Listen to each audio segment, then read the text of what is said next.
Greetings, Warframe enthusiasts. Flying Scorpion here, and today I'm going to teach you a little bit about making platinum on the Warframe market.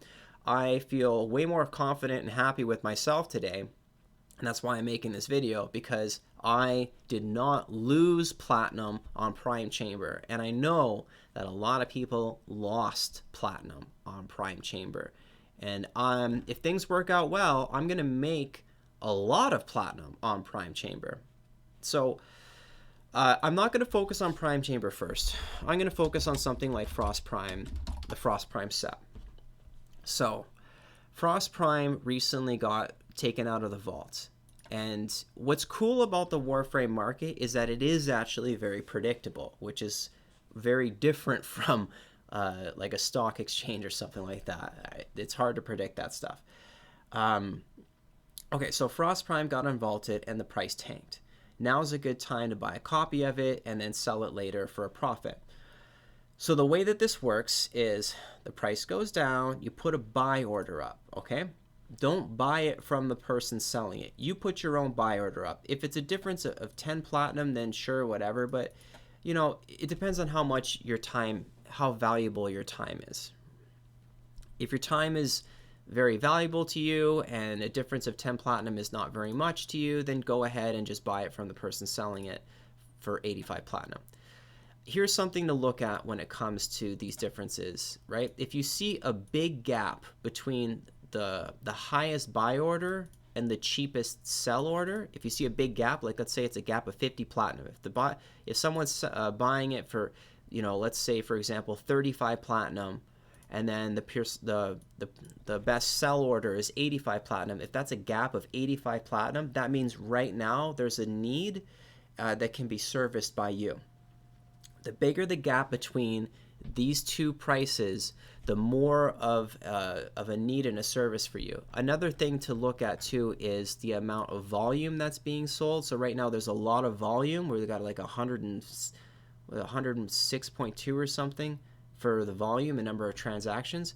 If there's a big gap and there's a lot of transactions, there's a huge opportunity for you to make platinum off of it. So what you do is you go in there, you place a buy order up that's higher than the one that's up there. So for this one, it's not really a huge margin of profit. But you put your buy order up for higher than whatever that person is, and then you just wait. People will buy from you, and then you put your sell orders up. So I wouldn't recommend competing with these people. These people are trying to make a quick profit off of it. They want to make a profit right now. Another piece of advice I have for you is always float some platinum. Have at least a little bit of platinum floating around so that you're not desperate for making platinum. Then you can afford to wait. So you can put yours up for, like, let's say 99 platinum, or you can put it up for more than that. I wouldn't recommend going all the way up to like 250 platinum, for example, but you can make platinum off of something like that. So the reason why I wouldn't recommend putting up for like 200 something platinum is because if you look at the average over the past 90 days, has it ever gone above 200 platinum? Not really.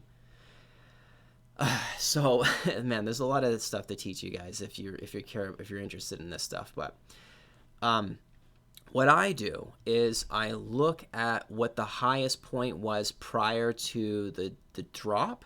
So for here, it's like close to 200. It's around 185 platinum or so, and then I price it around that mark, expecting it to return to that mark. And that's why I say the Warframe market is actually very reliable, very predictable, because we know that this is going to get vaulted again. This is going to become closed off. And let's say, you know, less than a year from now, several months from now, summer vacation is going to happen, or there's going to be another big update. Like let's say, for example, they release the Corpus Railjack update, or whatever the heck the next thing is, for example. Or the Deviri Paradox, or, you know, whatever, right? There's going to be some new update, right? Then we're going to have a rush of new players, and then there's, you know, people are going to want to have Frost Prime at some point, and it's going to be vaulted, and the price will go back up again. And it's probably going to reach somewhere around what this price is. That's what I mean by it being predictable. So you can, if you want to be safe, you know, buy it for whatever it is right now for cheap. Put a buy order up for like 85 platinum or whatever. then put your sell order up for around 185 platinum. Or if you want to be safe, go less than that. Go like 175 platinum, 170 platinum. You're still making good profit off of your platinum. You just have to wait for it to get back up to that point. And it probably will get back up to that point again. If you want to be if you want to take a bit of a bigger risk, then just increase the price to like 200 platinum. And what will happen is you probably can still buy it or still sell it. Look at that, it went back up again. If you still sell it, you could probably still sell it for that price. Let's say, what was it? These people selling it for like 200 platinum, right? They're taking a bit of a risk, but here's the thing. These people who are selling it for cheaper than them aren't always going to be online. Like someone selling it for around 183 platinum. If you were online back in July, for example, and you had yours listed for 200 platinum, this line is the average, okay? This is just the average. Some people were doing transactions for less than 200. Some people were doing transactions for more than 200. In my experience, if you're playing not during prime time, like let's say, for example, you're playing like late at night on like a Wednesday or something when there's not very many people online, that's when I sell things for the most platinum. And typically I sell things higher than what other people are selling it for. That's just what I do, because I'll be online at an odd hour of the day or the night, and there's not very many other people online, and there'll be some other person. And here's the way that I look at it.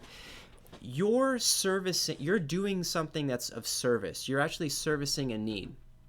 Of course you're making platinum, that's obviously the reason why you're doing it, but you're actually servicing a need. Someone is going to be someone who can't play the game during the daytime. They're going to be on like super late at night. That's the only time they can be on. And who else is going to be there, right? Who else is going to be there to sell that when they want it, right? That's the need that you're servicing. What else is there to say? Okay, I'm very happy right now because I sold my first set of Prime Chamber. And I bought Prime Chamber way back before this chart even goes. This chart only goes 90 days, but Barokatir was selling it, and people were rushing it. It was like a gold rush. And it was selling for like maybe 500 platinum, for example. I bought one copy for 500 platinum, and then I bought another copy for 450 platinum. And I was expecting that the price would go back up very quickly afterwards. This was a mistake on my part. But a lot of people made the same mistake. A lot of people were thinking it's going to go back up in price very quickly after it's no longer available, after Barokatir closes things off. So prior to Barokatir selling Prime Chamber, it was selling for like tens of thousands of platinum, or like I think hundreds of thousands of platinum. I can't remember. It was like a ridiculous price. But it was extremely rare, and not very many people were buying it because it was so expensive. You look at Arcanes, for example. I still have my Arcanes, but I'll probably never sell them. Anyway, or not Arcanes, Arcane helmets. Okay, so what happened is Barokatir went away, and all the people who purchased copies of Prime Chamber were looking at the market, waiting for the price to go back up again. And the price didn't go up. It went down.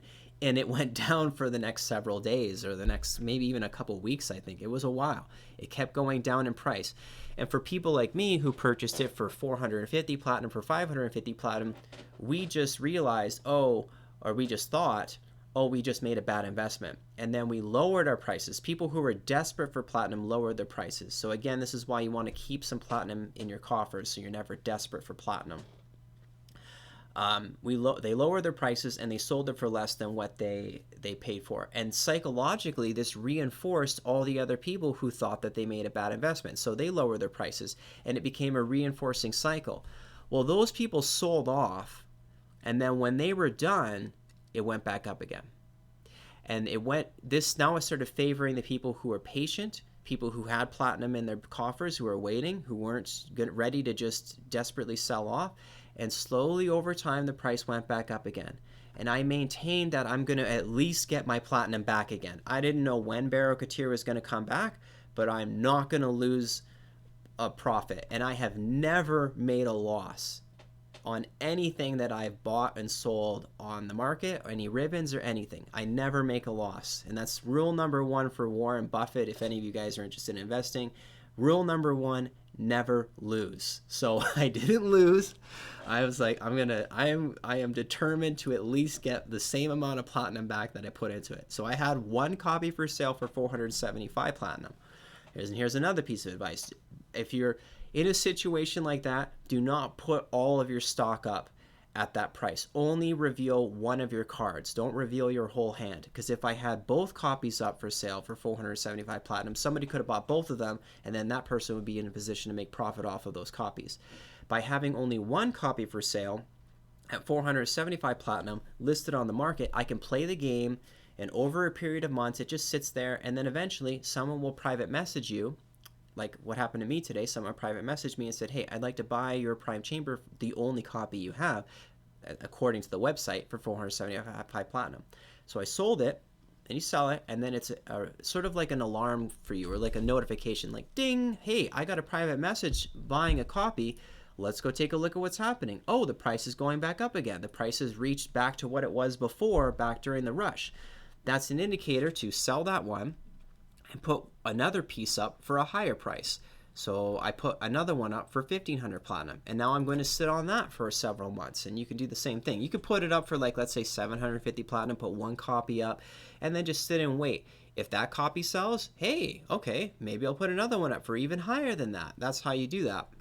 Anyway, you can figure out a better way to do this. This is just kind of teaching you the basics of how this kind of works.